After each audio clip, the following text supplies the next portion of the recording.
Dreamweaver, Chapter 18, Little Dreamers. Missy felt bad for the children, but they bore the hardship of the journey without complaint, making her feel even worse. Fatigue barely slowed them because fear drove them on. They passed an old sign demarcating state lines that no longer had meaning. It was as it had been, land where only those that inhabited the area determined the boundaries. The process itself was pure, greedless, and self-contained. One couldn't ever expand beyond what one could physically occupy. Before them, a dark forest erupted across the surface of the mountain, an unnatural transplant in an area where the red desert and rocky terrain had been the biome. The world had changed so much more than she imagined. Across the tree lines, Missy made out a dense layer of fog rising toward the sky. Curiously, they didn't diffuse away but hovered over the forest.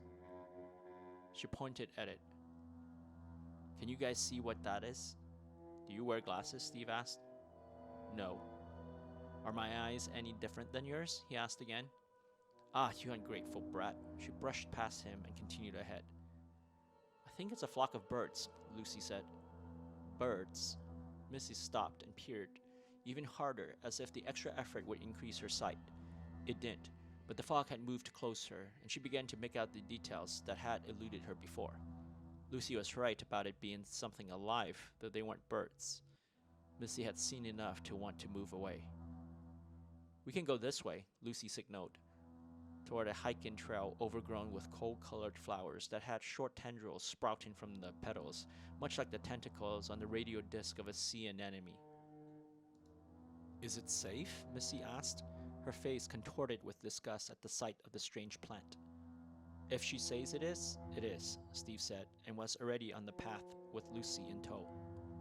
The strange flowers swayed, their tendrils licking and lapping at the air. The children, however, paid them no heed and continued forth. Missy glanced back at the black fog, which had, for the moment, stayed its advance but appeared to have grown in size. She had no choice but to follow. They walked farther and farther into the woods. The hiking path had all but disappeared. Lucy was leading them now, and she seemed to be following an invisible trail known only to her. At times, she would stop and glance pensively at the ground, unwilling to move until whatever it was she followed made itself apparent to her, and her alone. Missy had seen Ainsley do this on occasion, especially when he was a child, but the experience did little to alleviate the anxiety of heading toward the unknown.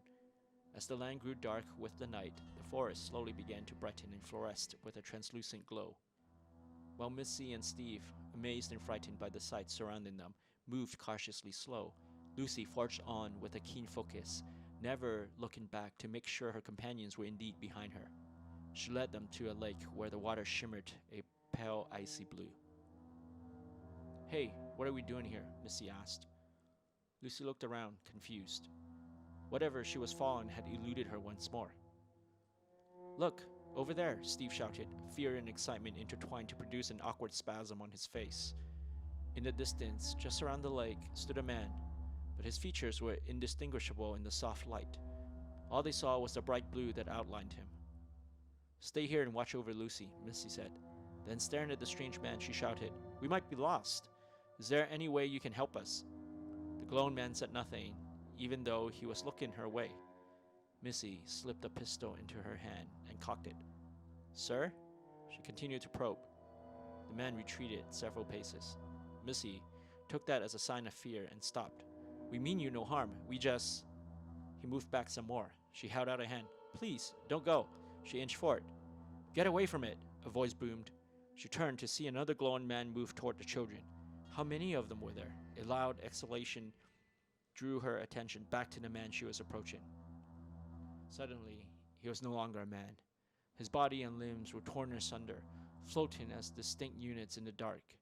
"Down!" the same voice shouted, and an intense arc of light flew in her direction. Missy fell to her side and saw amidst the darkness something so black that it must be impenetrable to light. It let out a loud shriek, and in an instant, the large shadow dispersed, revealing the faint glow of the nearby shrubs it had occluded. Missy got up, trembling. She had never seen anything that big. Then, remembering the other glowing man, she spun around. He was already in front of her, and she gasped. "It's all right, Missy," Lucy called. "He's a good guy." The two children were standing next to him. With a raised gun, Missy looked around for the black shadow. The man smiled, and the light on him seemed to grow in intensity. My name is Ogami. What are you? A man, he replied, laughing. The bluish hue waxed and waned with the rise and fall of his laughter. She watched his skin with bewilderment. How did you become like this? How did the world become like this? He answered with a question of his own. She let out a frustrated grunt. And what the hell was that? The fissure. It imitates us, but be wary. It's a predator that craves fear and pain as much as flesh and blood. We have heard many of its victims' screams echo through the woods at night. We? So there's more of you? Or people like you? She stuttered. A few, yes, but more importantly, there are many more of them. Loud rustling sounded all around, and several more glowing people emerged from the woods. But there were others. Ogami was right. There were indeed many more of them. Children.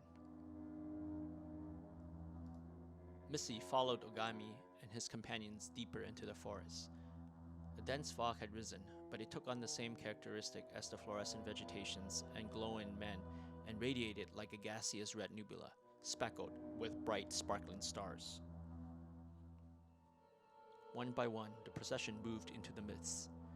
Unlike the hot tropical forest fog that was heavy and humid, this one was imperceptibly light. Missy extended her hands and reached for the bright circles of light. Whenever she closed, the luminous bubbles would float away as if repelled by her presence. One of the glowing figures, a woman, looked at Missy with an amused smile, perhaps from seeing her repeated failures. The woman raised her hand and opened her palm. A green orb gently floated onto it, scattering soft rays of paler green. She lifted her other hand, and this time a blue orb found its way to her. The woman turned to Missy. They can't be possessed. Once you lose that thought, they'll come to you. Try again. Missy lifted her hand, and the bubbles floated away. She tightened her brows in frustration. The woman patted her gently on the shoulder and nodded in encouragement. Missy's hand thrust uncaringly into the mist, expecting the bubbles to speed away from her intrusion, but two glittering balls hovered above her open palm. The rays of light shooting from their dense, bright cores buzzed and rotated. She thought about closing her palm, but in that instant, they floated away. Let go, the glowing woman said. Let go, and all that is beautiful is yours. Their walk in the clouds ended, and a valley opened before them. A shimmering river flowed between two shores of rich golden grass, in which a smattering of small huts were erected. Steve and Lucy, hand in hand with the other children, raced down the slope. Missy was more careful in her descent. This is our home, Ogami, the glowing man said when he found her again. The others have disbanded, returning to their huts and their businesses. Are we prisoners? She asked. Oh no, Ogami laughed. You are our guest, but... She didn't like the word, and much less his visage, or in Ogami's case, the glow he emitted. The nimbus of light dimmed to a barely perceptible flicker. She looked at him searchingly, and the light on his body strengthened as he smiled. Well, come inside. We'll have ourselves something to eat before we talk.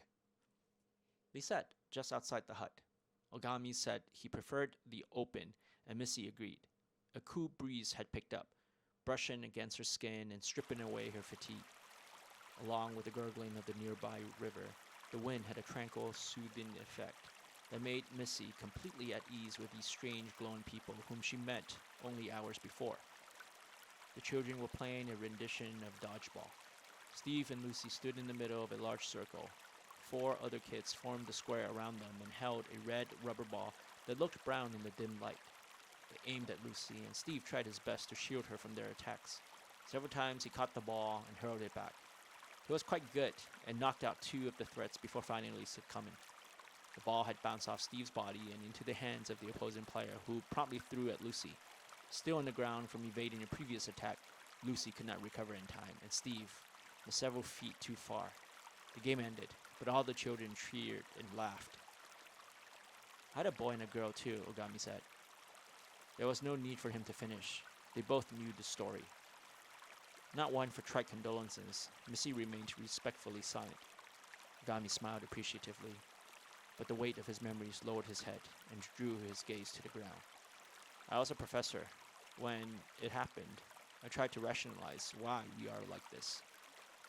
Ogami lifted his head and stretched out his arms, proffering himself for her inspection. Radiation from nuclear fallout, biological weapons with mutagenic properties. None of these happened. We just changed.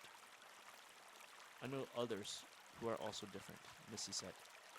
He nodded understandably. There's more change coming. I can feel it. Aren't you afraid it'll take all this away? She asked, watching the peaceful village life with wonderment and admiration. She understood the fragility of this tranquility and the preciousness of life, and loathed to see them lost. The only constant is change, and we come to embrace it after losing ourselves, if you will. He laughed, but she didn't appreciate his humor. Even if it means you lose everything, she pressed on. Change is neither good nor bad, he said. It just is, and it is always happening whether you want it to or not. We prefer to let it take its course. Granted, we do our very best to make provisions to adapt. Why tell me this? Because I would like you to agree to something. The man pressed his lips tight and widened his eyes, looking nervously tentative. Leave the children here. She jumped to her feet. I can't leave them with you. Steve and Lucy want to go home. There is no permanent home. If they're not here, then they will be taken by them. He appeared as if he were swallowing acid as he said the last word. The guardians, she said, sitting back down despondently, certain that it could only be them. Ogami said nothing. The mentioning of their names had dried up the conversation. Laughter floated in the air, and an old, glowing man sat on the ground, surrounded by children. He was telling a story, and though the details of the tale were lost from the distance, the gentle note of his voice was not. Missy was glad of it. She didn't want to hear meaning. All she wanted was something soothing that would allow her mind to rest. They sat awkwardly, and at last Missy spoke. How long do you plan to keep the children? Not long. The earth is healing. The only thing left is for us to begin to heal too. Us? Men, women, children. She was befuddled. We are not sick. Looking at his glowing form, Missy felt embarrassed and added, well, not all of us are. Flesh and bone is nothing, Ogami said, pinching a layer of his skin. He lifted a finger to his head. It's here. He shifted to his heart. And here. Missy started to recall the atrocities she had seen. Far too much. Her mind couldn't even hold it all. But that was only a part of what Ogami was alluding to. The night was at its darkest, and the light from the plants and the glowing people grew in intensity. The problem is, he said, slowly enunciating each word carefully, we can no longer dream. The thought hadn't occurred to her. She missed it, pined for it, and even tried to force it. But Missy couldn't dream, and so she gave up, letting that inability depreciate and fade from her consciousness. Except it never did. She constantly felt empty and hollow like a body without a soul. If it weren't for Ainsley. She brushed away the terrifying thought, but Ogami saw it, and he looked sadder than ever. We live, but is this living? He asked rhetorically. Missy wasn't sure if he was empathizing with her or lamenting himself. The children have something to do with this. She had an inkling of what might be happening since meeting Ainsley 13 years ago.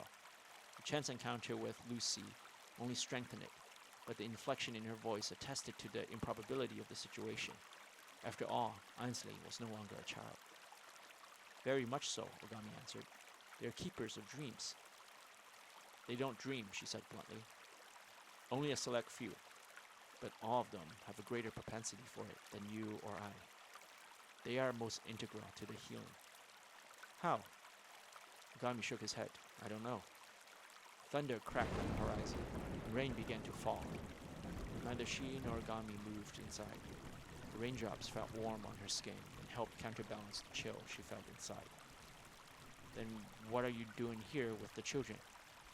The glowing man cupped his hand and watched the rain pool, waiting for something like thunder, something to release the rain.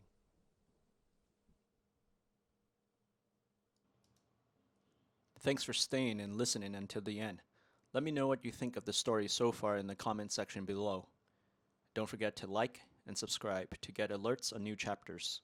Also, if so inclined, you can buy me coffee or preferably boba on Ko-fi, link in the description below. Thanks for tuning in and see you next week.